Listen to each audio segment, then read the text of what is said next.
Live team reaction is at the end. Yeah, stick around for this one. And Stevens lined him up too. Let there be no mistake about that. Stevens went at him at 100 miles an hour. He get another go. And he grabs him. He's grabbed. Play on for holding the man. What's up, guys? Welcome back to Further North. There's a little bit more pep in my step now. Not because North Melbourne is any better, but I've fully football detoxed for the last few days. Now, is my mental health okay? Sort of. I'm a North Melbourne fan, so there's only so much it can do, but I'm still alive. I'm still kicking, which is fantastic. We've got Joel back on because he's a much more methodical thinker than me. He can think through stressful situations much more than me. As you know, Joel, when we've talked during the games, I get quiet. Everything is bad. And you sort of go, no, it might be okay. How are you feeling after the game, mate? Just give me a little bit of rundown on your thoughts sort of post-match and then how it's evolved in the last few days. Yeah, obviously it was an extremely gutting game. I was sitting there on the wing on the ground level and watching it and just absolutely gutted. Especially, I guess for me, the things that I sort of watched for that we did really poorly is, the midfield obviously we got slaughtered in, and particularly the method that they were bringing it out really killed me emotionally. Being against Carlton doesn't help, and on a game that you want to be seeing a bit more. But, so after the game, there was not a lot of positives to be taken away. I think I was saying to one of my mates, one of the only things that I took away from it is Wardlaw is exciting to watch. He's a great watch, and Curtis is special.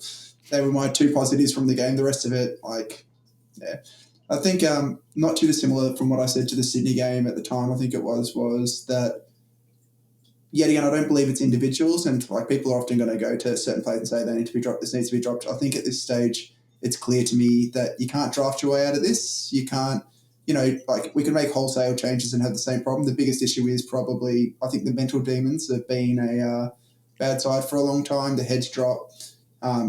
Mediocrity is acceptable. And that's what we sort of get to at a certain point, I think.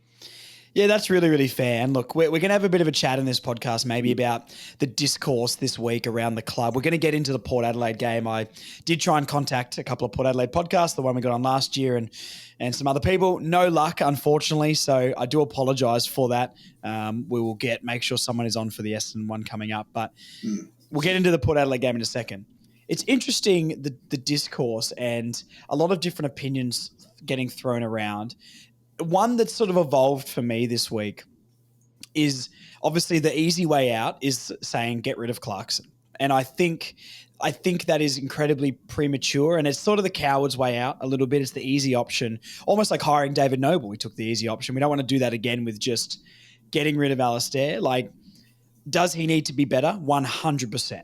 And there should absolutely be questions asked of his coaching ability, his ability to fire up the boys. It's very rare you'll see a Clarkson team of the past be as weak and soft as we are at the moment. But firing him, who's coming in? Simpson isn't coming in 6 months after he left the Eagles. And, John Longmuir is not coming us as well. So we need to just settle down a little bit on that, I think. I know some fans want to really push that narrative, but do you sort of agree with me on that, or do you have a different mindset on it? No, I completely agree with you 1,000%. I think, for due process, I would give Clarko bare minimum end of the year. Let's view the year as a whole. Bare minimum, and maybe start questioning next year. But in reality, we've probably got him for $1 million a year and what's probably a very iron-tight contract. So I don't think, you'd be really into the soft cap or question about what you could do. And, the biggest thing that he brought to the club, and I think he's actually serving a very valuable role, regardless of results currently, is our club's stability had been such an issue 100%. Over the past years. And I think that's, led us to the hole that we're in now. So, Clarko, we're lucky enough to have players to ground players are saying they believe in the process and believe in him, and we can only take them at their value and at their words. And considering the re-signings that we had, you've got to believe to an extent. The other one, obviously, there's a lot of rumours circling around George potentially, extending his contract past 2026 now, which would be, yet again, very exciting. But, I think it's a bit sensationalist media at the moment with it. And, yes, he's not getting the performance on the field, but we're going to have other bad results this year, judging by how we've seen it already. But, let's see the whole year as a product and see where we're at come the year end and start reassessing from there. Yeah, I think that's the smart way. And the way I still try and look at it, and there's two sides to this, where I'm now of the belief that I will wait and see what this club does until I really believe. Like, do I right now believe that we're going to get there? Not at the moment. No, I don't. I know we haven't seen that. And it's not up to us to just blindly back this club with no cause. They need to show us why we turn up, why we buy memberships, why we buy the merch. And we're not asking for much. We're asking for 6 to 8 wins, which is so small. So if they can't even give us that, don't feel like a bad fan for taking a step back, because they don't deserve your backing just because. You know what I mean? They need to, it's like a relationship. It's give and take, and there's two sides to it. If you're the one doing everything and your partner's not, then it's not an equal relationship. So that's the way I'm looking at it here. But then the other part of me to counteract that is, with Clarkson, it was 4 years at Hawthorn to win a flag from his start to when he won it is astronomically quick. And I think we can all agree with that. This is his second year of coaching. Yes, the first year, I'm writing that one off. And I think a lot of North fans agree. And any media that doesn't agree with that, I think, is just trying to play into the narrative of how long it's been since North's been bad. So realistically, it's his second year in charge properly of this club. The drafting's been good. The culture's been good. The back office building has been good. The stability, like you pointed out, has been good. The results on field, absolutely not. But we've built a foundation here, and we're rebuilding a whole football club, not just a list. And I think, give Clarkson 4 years here and we'll see where we're at. We're not going to win a premiership, but, I would hope that we're, out of that bottom 4 conversation moving up. And that's not quick enough to some people, and I completely understand that. But when you realistically look at where we're at, we're not making the finals for 3 to 5 years minimum. You know what I mean? So it's going to be a long process. I'm crossing my fingers for the 2030s being like the 90s for us. Because, hey, if we win a flag in the 2030s, all the 2020s don't count, just like Richmond before their era. So, and every single club, to be fair. So there's two sides of it for me that I'm looking at. Do you sort of feel the same in that? I know obviously you say Clarkson should be there, but how do you feel about, as a fan, what's your reaction to maybe how you should feel right now? Because I think it's good to use a platform like this. I've said my piece. Marnie is a very different character than me. Even she's starting to get a bit like, I'm pretty over this. Do you how are you feeling about the club as in general, and how do you feel about how you're still going to show your support? Is that changing at all, or do you have a different feel about it at all? For me personally, I'm a member now for, I think 20-something years. And there's no situation in which I see myself dropping it, because I've got too much positivity with the club from memories. And, there's a lot, whenever someone's a member of a club, it's not just exclusively, for the season or something. Usually there's a lot of emotional connections that you have with a place in a club. I've got family memories of being there and all that. So from that aspect, I'm not going to drop that. But from the on-field at the moment, and, we all invest time in footy, and, you take time to go to these games, and you want to have your family and that, feel the same things that you do when you go there. It's heartbreaking what's been happening these last few years. It's just absolutely gutting and emotionally destroying. And I can understand the frustration of so many people. Even in the stand where I was sitting, there was North fans arguing at the game, and nearly got into a Barney and a bit of a punch on wet near where we were. And obviously that's not right to do with the footy, but I can understand the frustration and the emotions, because you invest a lot emotionally. You invest time, you invest effort, you invest money, you invest, you'll listen to this kind of media. You'll want to take as much as you can about these clubs in. And, it is heartbreaking and emotional. I mean, like I said, I'm not going to personally, my membership will always be there, but that being said, it's harder and harder to front up each week when you see these kind of results.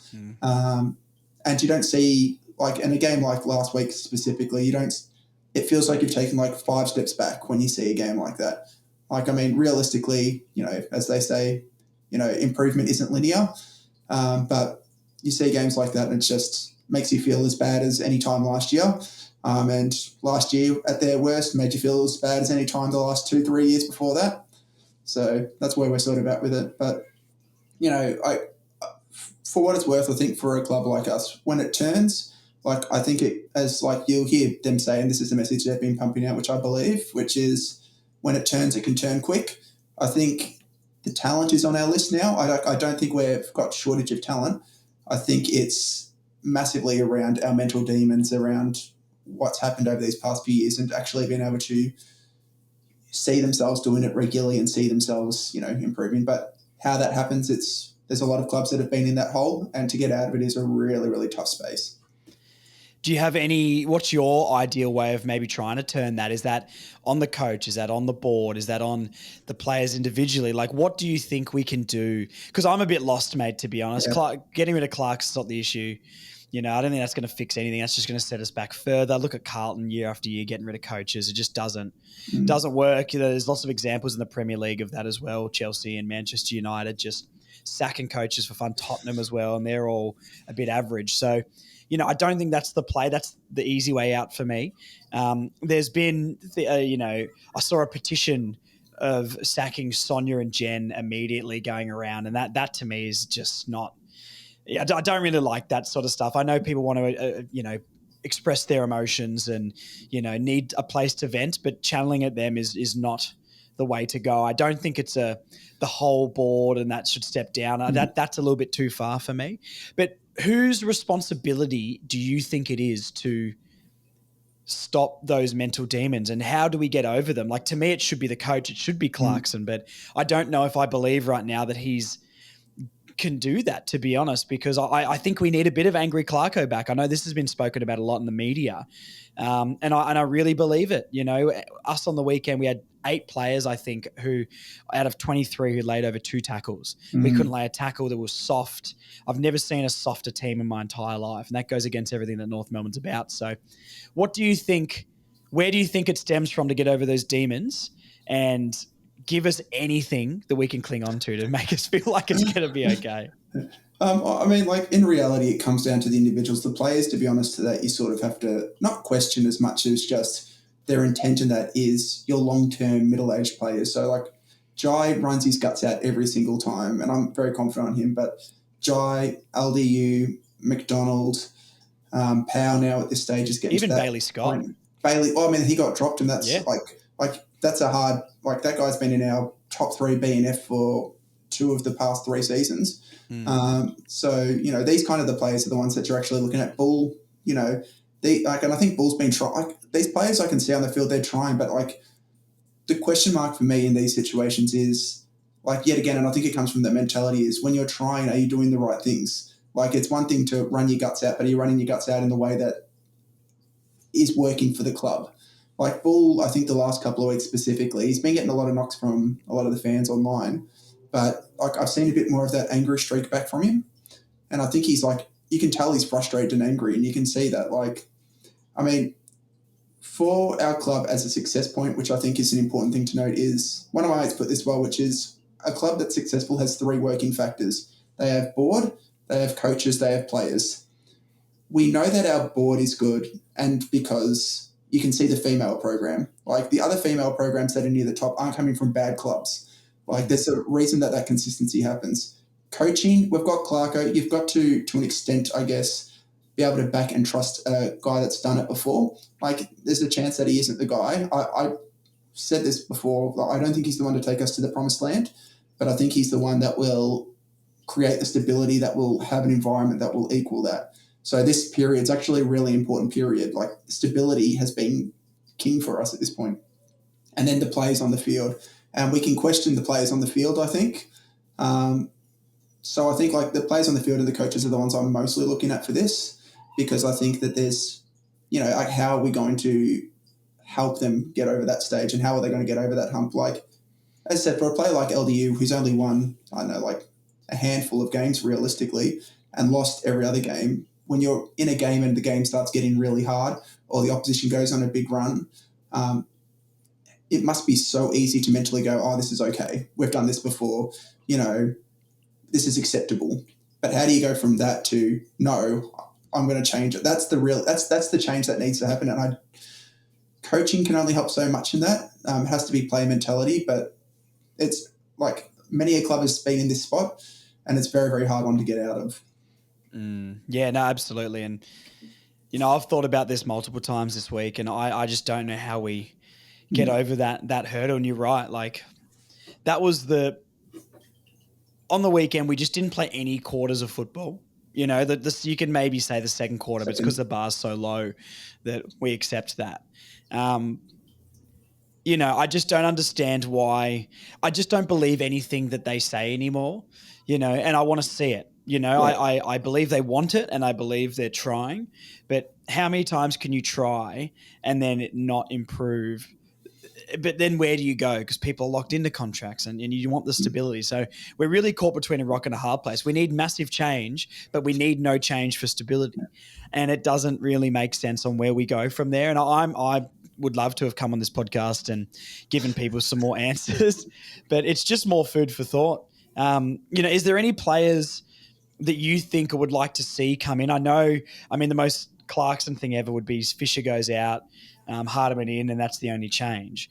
But give me some names that maybe we're not thinking of or you think could come in and make a difference for you. If you were the coach, what would you be doing? If you want me to throw you some names, I'm happy to as well. But Yeah, that's right. I can definitely go through. Like, I think the obvious one for me at the moment is, well, our obvious problem at the moment is defense.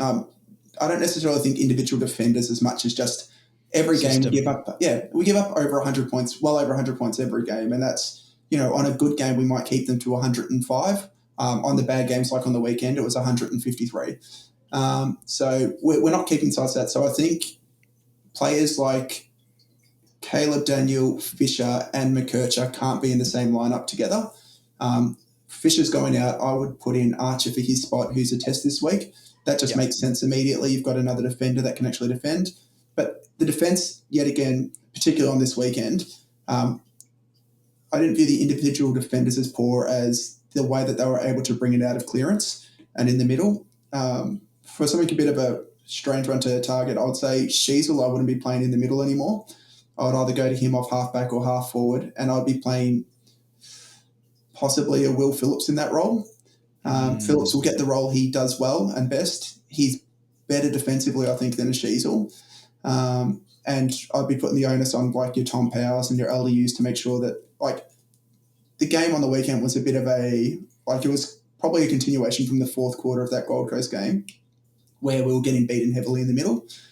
We haven't had that for most of the season. Even, the Adelaide game, the Sydney game, we had our moments in the middle, but we didn't have any moments in the middle at all, really. So Wardlaw coming back is helpful, and you could tell, like, when he was on the field, what he was doing well. So they're the kind of trades I'd make. The players that are sitting out of the list at the moment, like, people have been talking about, like, Caelan Dawson, you could bring in and argue as a key defender. Would you bring him in over Will Dawson? Will Dawson's still a little while off, just because I went to the VFL. I've been to a couple of the VFL games now. I quite enjoy it. And I love Will Dawson, but I think he's slightly... Like, I think he's got a while to go. He seems to have taken a slight back step from last year, but he has also had no preseason because of the injury. So he'll work his way into the season. I wouldn't be bringing him in yet. Yeah. Caelan Dawson would be the one I'd be looking at, or Pink, obviously, is the other option as well. And Pink, is a boring choice to an extent, but, he's actually, like, in the VFL. I love him back in, mate. Yeah. I've been pretty vocal on that too. Yeah. Like, our defence looked the best when he was in it, so... Yeah, he played on Logan McDonald in the Sydney practice game a while ago, not practice game, in the VFL, and he torched him. He beat him very confidently. He lost to Tex when he played Tex, but, Tex is also a very good player.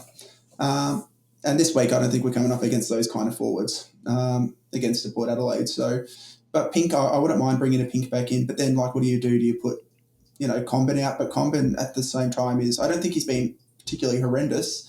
No. And I think he's still developing a fair bit. So, like, there's value in keeping him in. Core and Logue, I think, like, people are very much negative on them at the moment, but I can't overly blame them when the ball was coming in the way it was. Like, it was coming in so fast. It was coming out from the front of the clearance area. It was just, like, the middle is where we have to be focusing. Dill Stevens, you could argue, potentially for, like, an Eddie Ford, give him a run through there on the wing. Riley Hardiman, I'll probably bring in for a Dill or something like that to more constant. Maybe you can bring people that can put pressure on the field higher up. That's what I'd be really focusing on. More defensive stability for sure is the way to go. I think Core played as well as he possibly could have. I don't think the umpiring allows you to defend anymore in the AFL. If you're too close to them when you go to spoil and you nudge them in the back, it's a free. If you put your arm over the shoulder to spoil, it's a free. So, Griffin Logue's the one for me that I would maybe be dropping and say, look, I don't think he earned his spot back in this team at all. I think Toby Pink was fantastic. in that Adelaide game. I know we differ on that slightly. I think two of Texas goals came out of the ruck against Darling. One of them was a bomb from outside 50 that sort of caught the breeze, and that's not Toby Pink's fault. So, I think Toby Pink did really, really well on Tex, and the week before against the D's, our defense held up so well. Against a weak forward line, yes, and I understand that, but, we held up so well. So I would be bringing Pink in for Griffin Logue. I'd probably swing Chom forward as well. I know I've been a massive component of him staying back, but we need something, mate. Like Darling took no marks last week as well. And if we are going to bomb it in there long, I think he's had enough continuity in his body now to be able to go forward. Now, can he kick? That is the question in front of goal. But, we need something down there with Larky, because when Larky's invisible like he's been the last few weeks, we've got no one to step up. PC's there, but we need a key forward to step up. So I agree with you. Fisher out for Archer. I would bring Pink in for Logue and swing Chom forward and play some more. Don't play with three key defenders down there, because if you want more run and you can't find it, then you got too many key defenders down there who can't run with the ball. So play two keys. Archer can sort of swing a little bit, move Chom forward, and I think that'll give us a little bit more run out of the back line. Like you said, Port's forwards don't absolutely terrify me. I'm sure Georgiada's going to kick 10 this week, but they're good forwards, but they're not the game's bed. They're not players that people are going to be screaming to try and get to their club. So, I think we trial two key defenders. I think three key defenders has been too much. And if run, I don't think the key defense has been the problem at all. I think they've actually held up fairly well. Chom's been intercepting well and all that sort of stuff, but yeah, the intercepting thing doesn't really work when you can't get it out of the. Like, you can take a mark in the back 50 all you want, but we can't get it out of there anyway. So, I think Pink and Core down there. Throw Chom forward for a bit. You can swing him back if you have to again, but try something different and get Archer, Hardeman. Still persist with Caleb Daniel, in my opinion, and McDonald, I guess, down there. McDonald's been okay. I'd probably be bidding off Tucker. I know he's a bit of a scapegoat and he's always okay, but we need better. Like, his ceiling is okay, and that's it. And we need someone in who can offer a little bit more. So that'd be some of the defensive changes I would try and make. As for the midfield, I don't know, man. I've never been so disappointed by midfield performance. Colby needs to be at the centre bounces for me. He's having a bit of a flat year. We'll then throw him in the guts in the heat of the battle to fire him up and use his foot speed. If you like, some of the times in LDU and Power get those clearances and they just bomb that thing forward without even looking. Imagine if Colby had the ball. And I know he hasn't had the best season, but get him into form. Don't drop him, because he offers something that really no one else in the team offers with foot speed and foot skills. Like, three players in the team I would trust to kick the ball. So I don't think you can drop him. I'd put him in the guts. If you know Sullivan, give him a run through the middle. I've liked him off halfback. I think he's been good and admirable down there. Get him on the wing. Get him in the guts. I think Powell, we need to start watching. I've been really disappointed. He's had one good game for the year, and I know everyone loves Powell, but we need to start calling it how it is. And he's been incredibly disappointing with the potential and the pre-seasons he's had for the last couple of years. LDU, after getting that contract, that was one of the worst games I've ever seen him play. His good is so good still, though, that I don't think you're dropping him from the midfield, but Colby's and things like that around him, and Colby, Parker, and LDU would be a fantastic midfield three, just for a little bit of a change up for me. Just, it offers a bit of grunt, a bit of explosiveness, and a bit of class and speed. And I think that's a better overall. Personally, and I'll get your rebuttal to this, I don't believe Phillips is the answer at all. Like, I think we call for Phillips just for change, but he'll come in and get 12 touches and maybe not impact too much. I know he can tackle well, and I like that from him, but I just don't know if I feel like and I like Will Phillips, and I hope I'm wrong if he comes in, but I just don't maybe see him as the answer. What do you think is something in the midfield we could switch up? I mean, like, the thing is that we've got the talent there. I genuinely believe, like, LDU, you're not moving anywhere. Like, the first quarter, he was stellar, but then obviously he fell off very quickly. But that midfield of Carlton's is a good midfield, whether we like it or not. I think we got one clearance for the first quarter. We got slaughtered. It was 7-1 centre clearances. So LDU was the one, obviously. I mean, you'll keep Parker. Like, I'm seeing the value of having him in there, which is really disappointing that he's been so valuable into that midfield. You would be hoping that other players would be in that role. Yeah. Powell, like, I'm not sure if it's system that he's playing or the role, or if he's doing more run with. It's a bit tricky to sort of know why he's playing the way he is. His tackle numbers aren't too bad, in fairness, but when you're getting beaten out of the middle as bad as you are in transition, like the names again are a bit tricky because it's the system that's our problem. Yeah, like yeah. like players will all get targeted and they'll say which players need to be dropped and picked But then up. if you don't change the players, the system doesn't change. Like, change. you've got to That's have the tough part. Yeah, there's no pace in that midfield, mate. Like, look at Carlton. They're so slow out of the middle all year. The fans have been saying how slow they are. Mate, we're slower than them. You know, LDU's first step is quick and he can dart around someone, but he's not going to burst out of a pack with pace. And Powell is just like an LDU light where he's sort of the same player, but not quite on that level. And Sheasel, I love Harry Sheasel, but yeah, put him in the forward pocket, mate.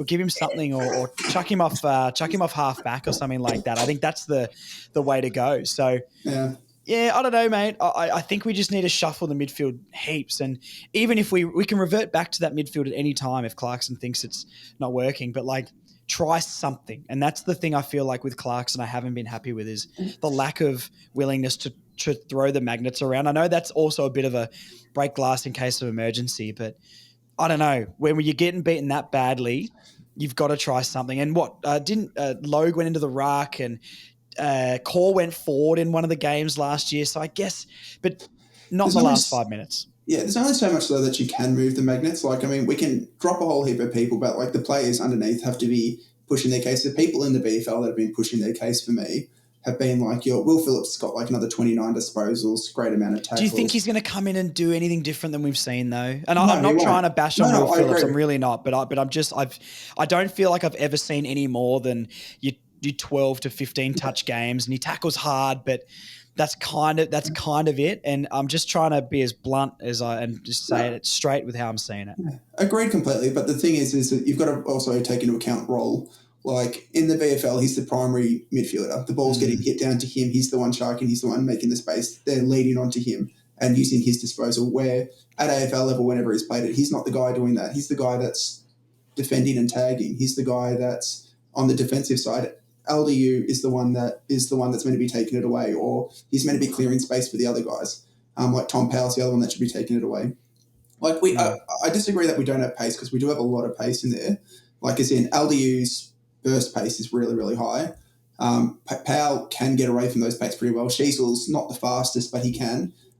Foss, I wouldn't be moving into the middle just yet, just because he's actually, out of all of our rookies, defensively, he's the best. Yeah. Like I wouldn't maybe just like give him a few though. You know what I mean? Yeah, like Colby, I think's had one CBA for the year, which is crazy. Like just when like the thing that gets me is when we're getting beaten that badly. For a whole game of football. Did you see anyone in that midfield that you were like, oh, remember when we used to throw Bull in there or PC in there or something, and just try something? It doesn't mean you've got to throw the toys out of the pram, but it's like mix it up a little bit when it's clearly not working at all. And I can't believe O'Sullivan and Colby have got so little, and especially Colby McKercher, like second year in, knows what AFL football's about. Give him 10 centre bounces a game. Just give him 10. Yeah, I mean, I love Colby, but like I think if you put him into a role like that, he's like, especially against a big-bodied team like Carlton. Like, I mean, he's not. In fairness, I mean, I think he's droppable at the moment, which is something I wouldn't say of him earlier. Like, most of the team's droppable, mate. Yeah, most of the team's droppable. Yeah. But like, he's someone that's droppable at the moment. Yeah, like, I get you. Reward him with a middle patch of him going into the centre and then getting smashed by Cripps, Hewitt. All these really I guess, big bodies I guess I'm not saying play him there like the whole just game. It's just throw him in to see if something changes, and if you give him 2 or 3 and nothing happens, then chuck him back where he was. But imagine if the ball spilled in front of him and he just used his first 3 steps to get away, and he's the only player that could put it on like his chest or deliver the ball that's not a bomb. Yeah. He hasn't done that all season though. Like that's not been his season. That. I sort of disagree with that. I think he's tried really hard to, like, the only times I can remember us breaking forward, a lot of Colby through the middle. Maybe his delivery hasn't been on, but we know what he can do. Yeah. And he's one of the only players that I've seen break the game open for us this year. So I don't know. I don't think he's maybe been quite as bad as everybody else. I'm not saying he's in a good patch of form at all, but he maybe hasn't been as bad for me. Defensively, yes, but that's because we're trying to play Colby, Fisher, Daniel and all those players behind the ball with no Archer down there. So, and 3 key defenders when we're playing against a forward line. Like the Swans game, we've got 4 key defenders down there with 1 key forward. And you're like, well, no wonder we can't run it out of the back 50. So yeah, look, I'm not trying to say Colby's the saving grace. It's just Yeah. he's played midfield his whole life. Sure, and we got him as a midfielder. We didn't get him as a halfbacker. And I liked him off halfback. I really, really did. And I don't mind him in patches there, but just change it around a little bit. Yeah, well, Colby specifically for me, like, I mean, I love him as a player, but if he's going to be that much of a defensive liability, which he is, if he's going to be that much of a defensive liability, he needs to be that much more of an offensive weapon, and he's not being that as an offensive weapon at the moment. I think, I don't disagree. Yeah, because like defensively, he can't tackle. Like he's not been sticking any. He was doing it at juniors. He's going to have to bulk up and get bigger, but he's definitely not holding any tackles at the moment, and he's costing us through the middle a lot. Yeah, and he's not hitting the targets that he should be. Like Caleb Daniel, for what he gives up defensively, he's a hard tackler, and he tackles hard. Like you'll see him hit tackles and stick tackles. Like Fisher and Kirch aren't doing that. Yeah. Which is like, I mean, I know I like Kirch. I think Kirch has got a great AFL career ahead, but he's not there at the moment. Like watch Foss tackling. Foss tackles hard. Yeah.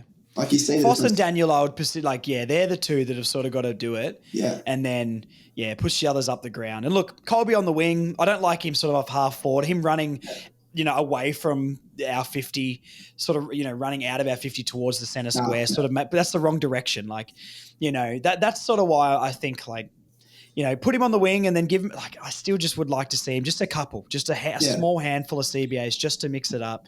And I agree with you completely. But if you put him in that, if you got Simpkin, Parker and Colby in there for a couple of bounces together, I still don't think that, why can't Simpkin and Parker sit at the back of the, back of the ruck contest a little bit and let Colby sort of try and get on the end of a couple of Jerry taps.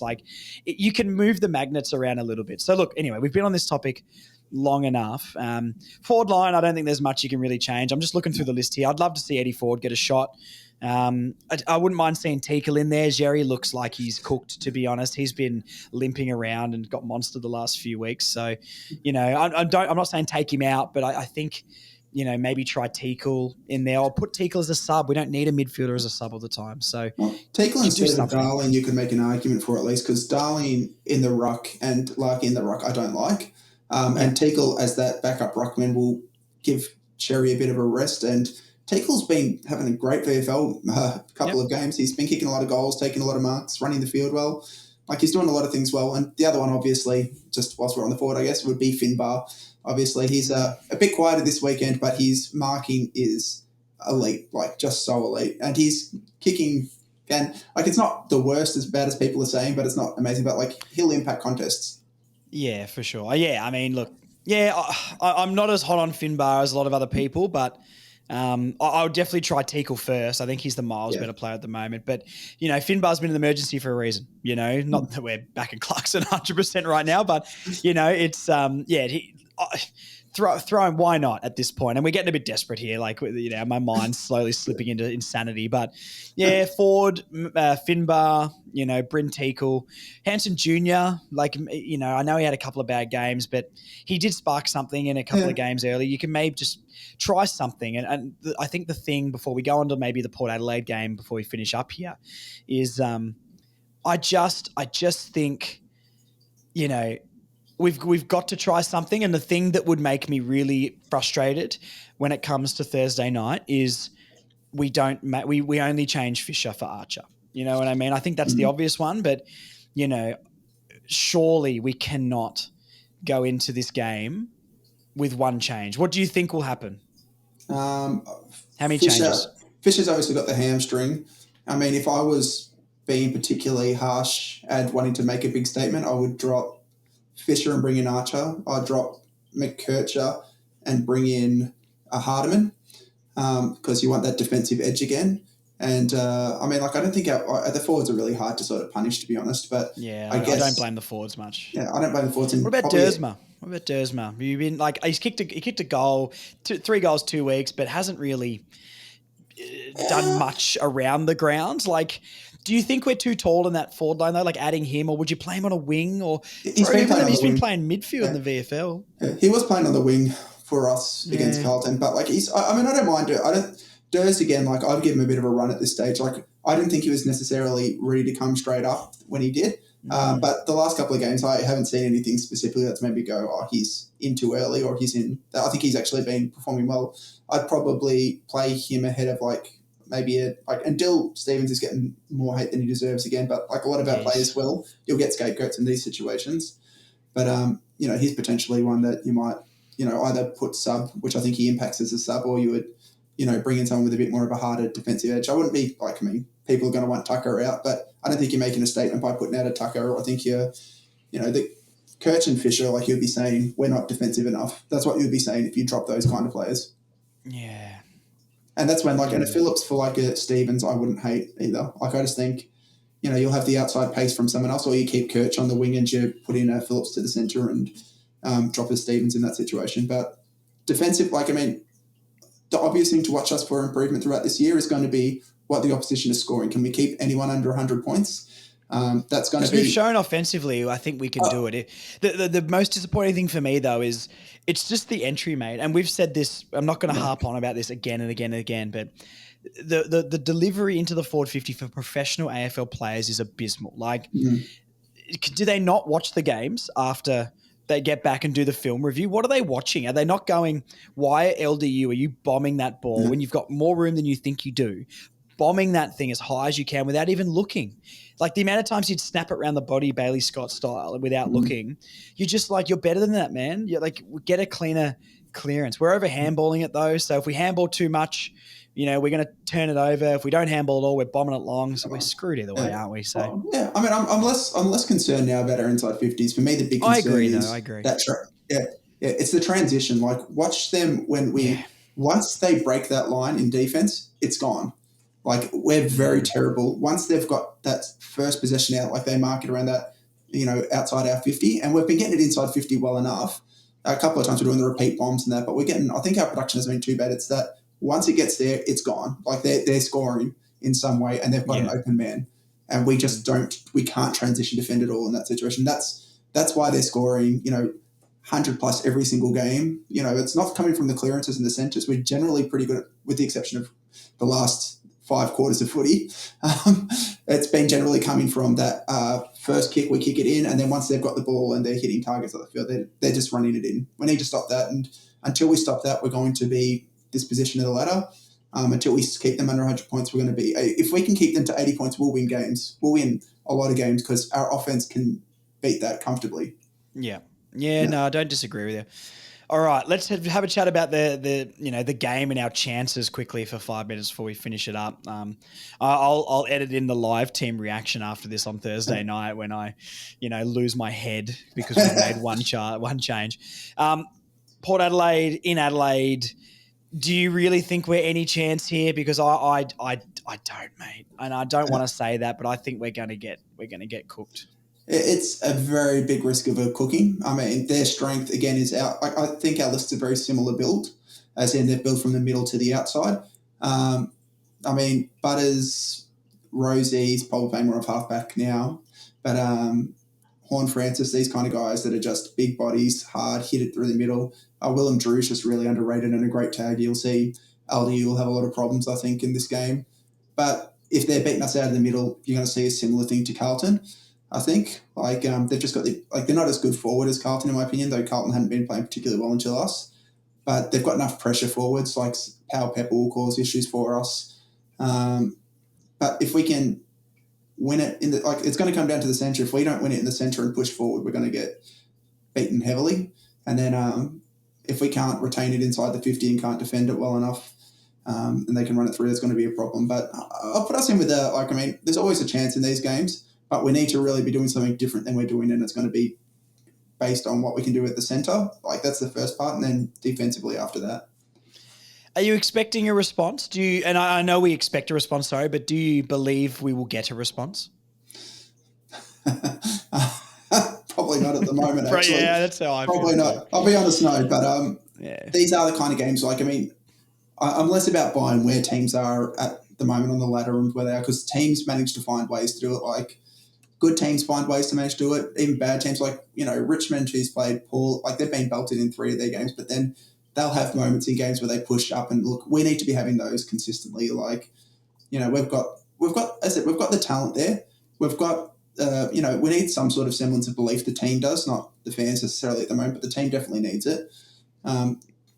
There's no reason that these games we shouldn't be competing. Midfield for midfield, we've got just as much talent. They're a bit bigger and more mature, so you expect certain things as a result. Their forward line isn't particularly potent. Their back line's not particularly amazing. Their midfield's what's incredible. With us, I think, there's no reason we shouldn't be competing with them. We're not going to, I don't think. But, that being said, if we can win it in the middle and put some serious pressure, St Kilda beat them over there and then got belted the next 2 weeks. It's horses for courses and days. So, we can compete, absolutely, but we need to show it. And these are the games you need to put a foot down and at least make it look hard for the opposition occasionally. And this is, one of those games.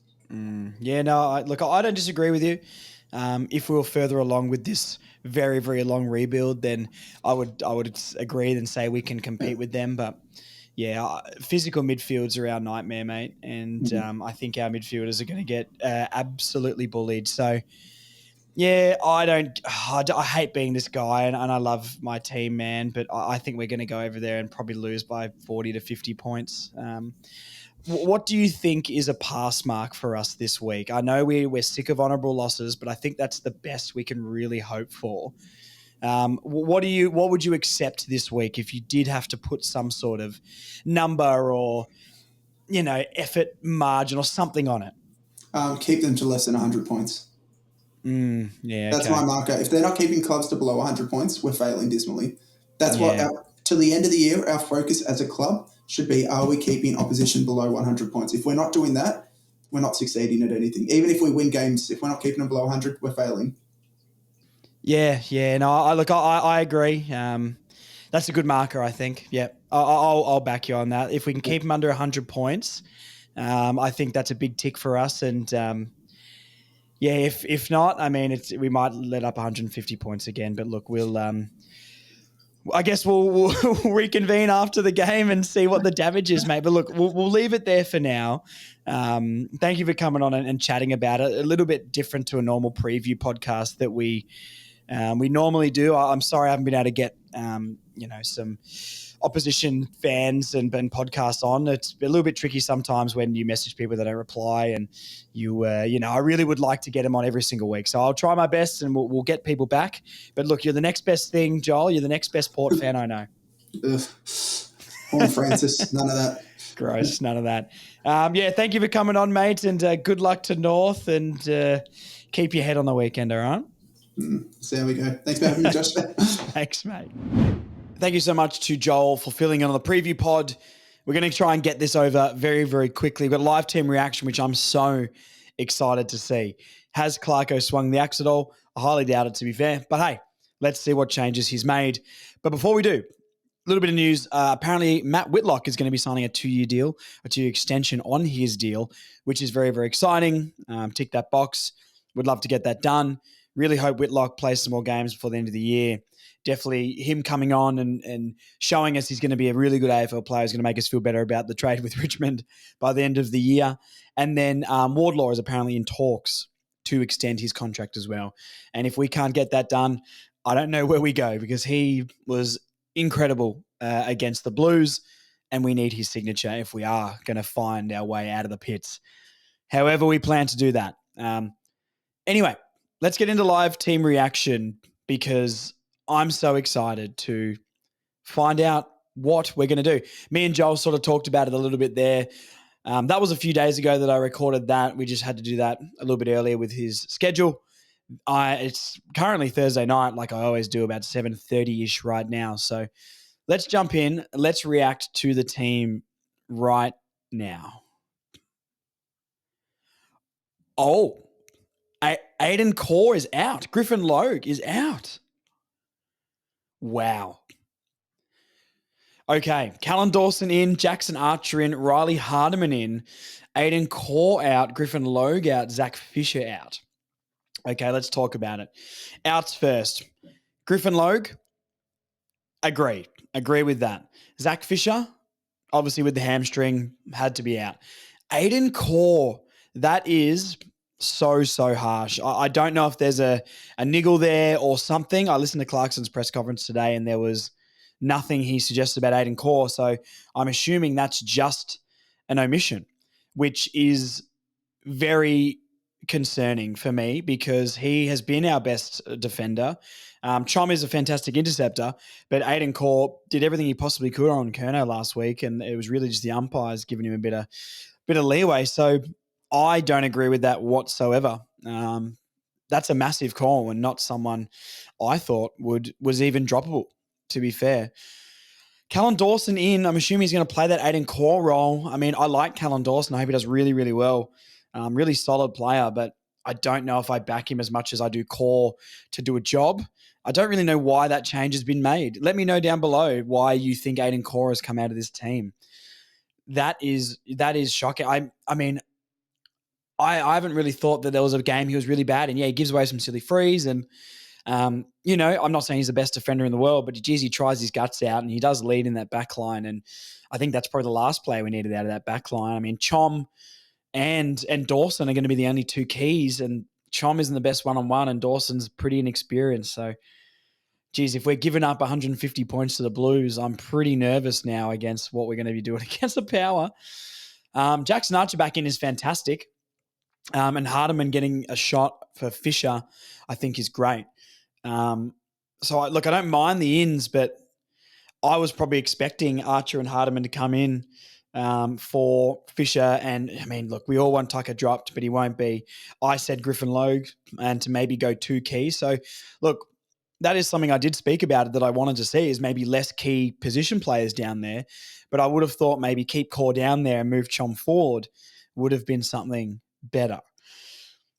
I don't agree with the Aiden Core thing at all. So I'm a bit shocked by that. Let's have a look at the Power. I mean, Rory Atkins, Travis Boak, and Tom Cochrane out. Joe Richards, Jeremy Finlayson, and Joe Berry in. Their side is pretty strong. Their midfielders are big and they're bullies. So that's the area that I am worried about. Alir, I think, is a good defender. Radigalia in the air is a threat. One-on-one, I don't really know exactly what he does, but I think he actually would make a good ruckman. But hey, that's where he plays. Bergman down there. I mean, they got a good team, and you got Rosie, Wines, the Ice Bath King, and Zach Butters. I mean, it's a good midfield, isn't it? So, yeah, a player like Willie Rioli, I think, can really get a hold of us. Thank God Jackson Archer's back in to cover him. Pal Pepper is just a menace up there as well. I would really hope that, Tristan can get a hold of Jordan Sweet. Tristan's a miles better ruckman, but he hasn't been playing fantastically. I wouldn't have minded seeing a Teakle come in just to give him a bit more of a chop out. And I guess with more key positions gone from the back line, you're not going to throw like a Logue got some time in there. I guess it's going to be a lot of Darling, but very interesting. Guys like Power, Dersma, Stevens, Tucker. I mean, I don't want to drop him, but McKercher. I mean, these are players that I think should be a little bit more on the hot seat. Even a Simpkin, to be honest. I know he's not going to get dropped because he's a captain, but they're the guys that I think maybe definitely should have been looked at ahead of Aiden Core. So, yeah, really, really interesting. Their backline can be quite tall. So I wonder if we are going to keep Chom back there and, keep the same sort of forward mix with Curtis, Constanti, Zerha sort of hunting at the base of the pack. Maybe they can get a hold of them. I mean, their forward line, their key forwards are probably the ones that don't scare me too much. I mean, Georgiadis, I think on his day can be okay. Ollie Lord. But other than that, yeah, it's Willie Rioli that really does worry me just with the type of player that always gets a hold of us. So, yeah, it's going to be very, very interesting to see this matchup. I'm still not too confident. I know I said a 50-point loss a couple of days ago. I definitely have sort of calmed down a little bit more since then. Clarkson's press conference today was a mixture of saying the same things like it's going to turn. But I'd love a little bit more insight into why you think it's going to turn or what we've done to make you think it's going to turn. Give us as fans something more to chew on than just the same old thing every single time. But hey, I know that's not how it goes. Core is the emergency, Finbar and Hanson Jr. So an interesting one there. A very, very surprising live team reaction. The best one for the year, perhaps. I can't believe Core's dropped. That's wild. Let me know down below what you think of the changes, the ins, the outs, why that might be the case. Yeah. Okay. let's do some tipping and then we will get out of here because this podcast has been long enough. Richmond and Melbourne is currently going on right now. I have tipped the Ds in this one. It's 14-2 currently in that game. So I think Melbourne will get the job done. I really hope they do because the more that Richmond win, the more embarrassed I am as a North Melbourne fan right now. So hopefully Melbourne get the job done, but it could absolutely go either way. The Tigers have a fight and a hunger and a youthful dare that we just do not have, which I just don't understand. Collingwood-Essendon, Collingwood should get the job done pretty easily here. Fremantle, Adelaide, that's a tough one. I have tipped Adelaide to sort of bounce back a little bit. Freo losing to the Ds, there's not much there, is there? It is over in Perth, but I'm going to back the Crows on this one. Brisbane St Kilda should be Brisbane, but at Marvel, you never know with the Saints, but I'll stick with the favourite or with the better team, and I'll stick with the Lions, but a bit of a danger game for the Lions, to be honest.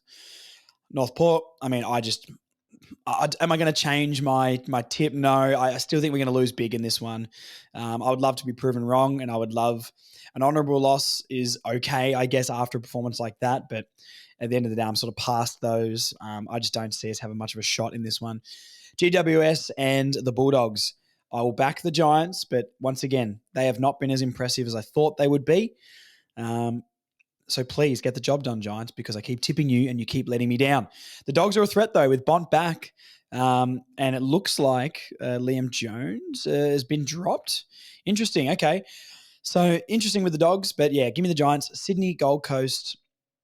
At the Gold Coast, I've backed Sydney, but I just don't like the Gold Coast. Should I back the Suns to bounce back? I probably will, I'll back the Suns in this one, unfortunately. The Suns will take that one.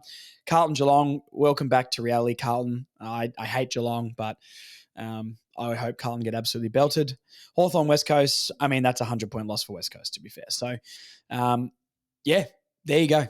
There's your tips for the week. I'll get you guys in and out of here pretty quick with this one. Thank you for tuning in.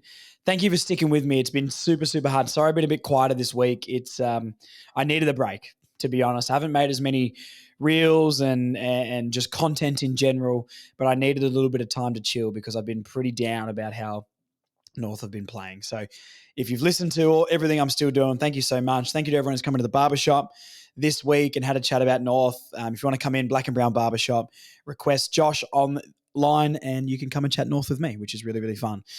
Or we can just talk about something completely different because we don't want to cry while we cut your hair. I'm done. I'm going to get this pod out for everybody. Love you guys. Thank you so much for sticking with me. And we'll see you guys after the Port game with hopefully some better news than last week. See you guys. Bye.